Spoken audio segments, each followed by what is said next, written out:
राखी जाधव, शब्बीर भाई, महराज सिद्दीकी, सैफ आलम, फराद अहमद, सोहेल भाई, संजय कांबळे, सोफियन खान, नीलेश, प्रज्योति हंडोरे और सारी मेरी बहनें जो आज इस बारिश में भी यहाँ आई है, मैं आप सबका बड़ी विनम्रता से यहाँ स्वागत करती हूँ। मैं हमेशा बहुत बार इस एरिया में आ चुकी हूँ, लेकिन जब जब आई यहाँ तब नवाब भाई के साथ आई। और जब मैं यहाँ बैठ के सोच रही थी, मैं अबू आसमी भाई को बोल रही थी कि जब उन्होंने मुझे पूछा आप कितनी बार यहाँ आई है, मतलब 1 महीने में मैं तीसरी बार यहाँ आई हूँ। एक बार नीलेश ने मुझे एक प्रोग्राम में बुलाया था तब आई थी, उसके बाद गणपति उत्सव में आरती लेने यहाँ के मंडलों को मिलने आई थी, और उसके बाद आज मैं आ रही हूँ। इसके पहले आ चुकी हूँ, मतलब आज अब नवाब भाई और हम साथ में थे तब जरूर अणुशक्ति नगर में आई हूँ। और फयाद आपके भाषण में कह रहे थे कि आप जेल जाने के लिए तैयार हैं, लेकिन आप हमेशा सच ही बोलेंगे। और तब सिर्फ एक ही आदमी की शक्ल मेरे सामने आई, वो थी, बताओ किसकी? 3 शक्ल, एक संजय राउत जी की, दूसरी अनिल देशमुख जी की और तीसरी नवाब भाई की। और मैं सोच रही थी यहाँ बैठे बैठे कि उन सारी फैमिलियों की पीड़ा मैंने देखी है। जब अनिल देशमुख जी जेल गए, जब संजय राउत जी जेल गए, जब नवाब भाई जेल गए, हर वक्त तीनों और उनकी फैमिलियां चिल्ला चिल्ला के कह रही थी कि हमारी कोई गलती नहीं है, कोई गलती हमारी नहीं है। लेकिन वो सरकार के खिलाफ बोल रहे थे तो तीनों को जेल में डाला गया। और हुकूमत किसकी थी ये हम नहीं भूले, वो भूल गए होंगे, लेकिन मैं नहीं भूली, क्योंकि मैंने देखे, मैंने आंसू देखे उस माँ के, उस बीवी के, उस बच्चों के। जब नवाब भाई को अंदर जेल में डाला था, जब संजय राउत जी को डाला था, मुझे अभी भी याद है, संजय राउत जी की माँ कह रही थी कि बेटा लड़ ले, कभी झुकना नहीं, मैं तुम्हारी माँ हूँ, तू जेल में रहना लेकिन झुक के वापस ना आना, ये माँ ने तुमको आशीर्वाद दिया है, लड़ना सीखो, झुकना तुम्हारी माँ ने नहीं सिखाया। और संजय राउत जी जेल में रह गए। उसी तरह अनिल देशमुख जी जेल गए। क्या गलती थी अनिल देशमुख जी की?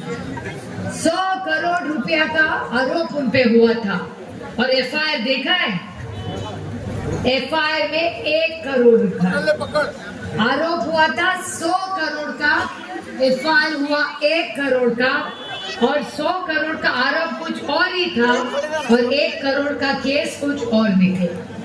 पूरा झूठ का झूठ। 7 महीने वो आदमी जेल में था, उसके छोटे छोटे पोती और पोती स्कूल में जाते थे, बच्चे उनको चिढ़ाते थे कि तुम्हारे दादाजी कहाँ है, तुम्हारे दादाजी तो जेल में है। कभी सोचा आपने उनके बच्चों पे क्या गुजरी होगी, उनकी बीवी पे क्या गुजरी होगी, उनके बहू बेटियों पे क्या गुजरी होगी?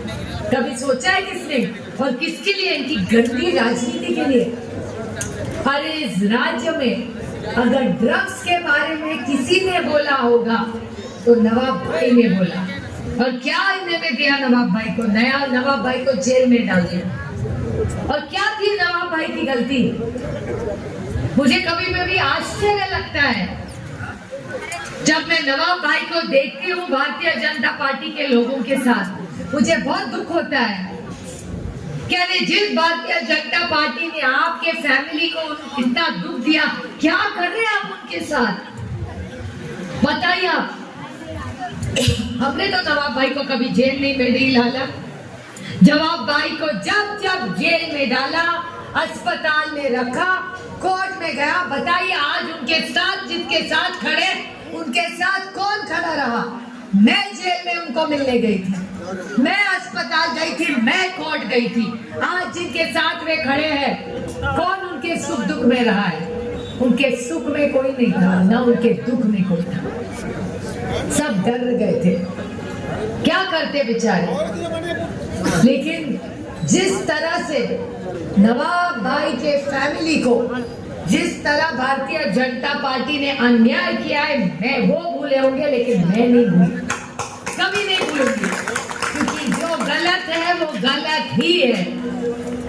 एक बार नवाब भाई मीटिंग में पहुंच गए, जिनको एनसीपी बोलते वो एनसीपी नहीं है, लड़ाई अभी चल रही है, और जब तक वो लड़ाई और वो चिन्ह और पार्टी में आदरणीय पवार साहब और उद्धव जी को उनकी पार्टी नहीं ला के दूंगी, तब तक मेरी लड़ाई कभी भी खत्म नहीं होगी, वो कुछ भी कर लो, क्योंकि हमेशा सच्चाई की ही जीत होती है। आप कितना भी परेशान करिए, आप कितना भी हमें तंग करिए, परेशान करिए, हम पहुंच जाएंगे, लड़ेंगे, और सत्य में जयते, सत्य के ही जीत होगी। अरे मैंने नवाब भाई के घर में भाभी के आंसू मैंने देखे, उनकी बेटियों के आंसू मैंने देखे, छोटे छोटे बच्चों के आंसू मैंने देखे। एक बार एक मीटिंग में नवाब भाई पहुंच गए, नागपुर पहुंच गए, और इतना लंबा खत देवेंद्र फडणवीस जी ने लिखा कि आप सबको ला सकते हैं, लेकिन नवाब मलिक को नहीं ला सकते। याद है आपको क्या किया था नवाब भाई ने, क्या गलती थी? एक साल पहले जिस नवाब मलिक जी की इनके एलर्जी थी, आज ऐसा क्या कर दिया कि वो प्यारे हो गए, इनको इतना लाड कर रहे। एक साल में ऐसा क्या हुआ? तो मैं सवाल पूछ रही हूँ भारतीय जनता पार्टी को कि अगर नवाब मलिक आज अच्छे हैं, तो आपने नवाब मलिक जी और उसकी फैमिली और एनसीपी की माफी मांगनी चाहिए कि आपने उनको जेल भेजा। हमने तो नहीं जेल में उनको भेजा, उनको भेजा भारतीय जनता पार्टी ने।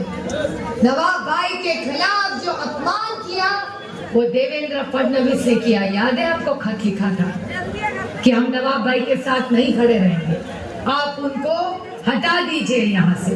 क्या गलती थी नवाब भाई की कि ड्रग्स के बारे में बोले, ड्रग्स के खिलाफ बोले, यही उनकी गलती थी। और मैं न्याय मांग रही हूँ आज नवाब मलिक जी के फैमिली के लिए और हजारों ऐसे बच्चों के लिए जिनके खिलाफ भारतीय जनता पार्टी ने गंदी राजनीति की। इस गंदी राजनीति के खिलाफ हम खड़े हैं, और मैं तहे दिल से डिंपल यादव और अखिलेश यादव जी के तहे दिल से आभारी हूँ कि अखिलेश जी और डिंपल जी भी उस टाइम हम सबके साथ खड़े रहे।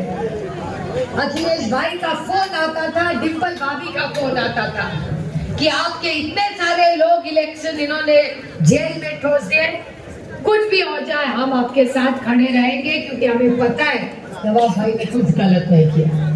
लेकिन एक साल के बाद आप देख रहे क्या, और मुझे आनंद है, मुझे अभिमान है आज व्यासपीठ पर जितने हमारे भाई बैठे हैं।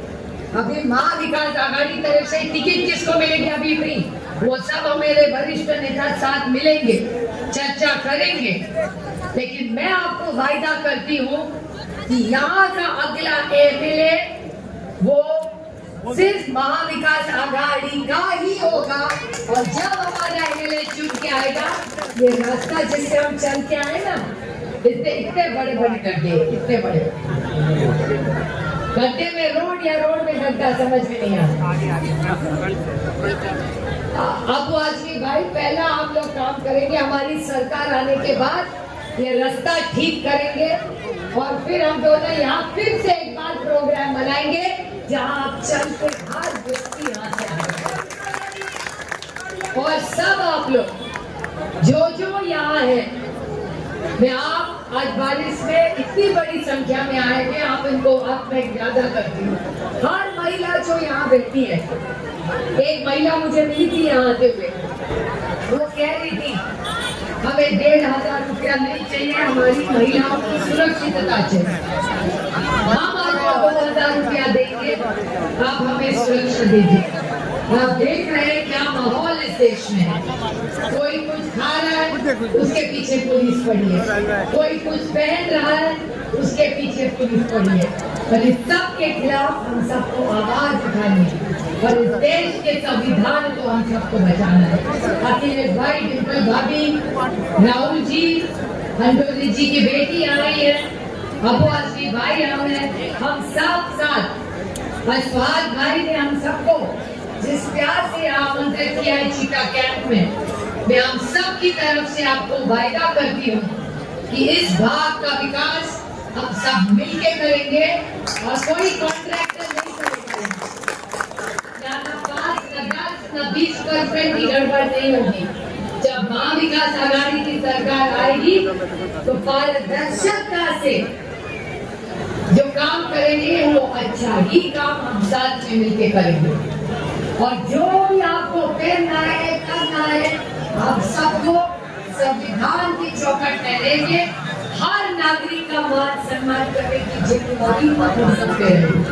आज बहुत भाई आपने, दिनेश भाई ने, हमारे काबिल जी ने, सोहेल भाई ने, आप सब ने जिस प्यार से आपको यहाँ बुलाया, जो पद यात्रा हम सब ने की, हम सब साथ में रहेंगे।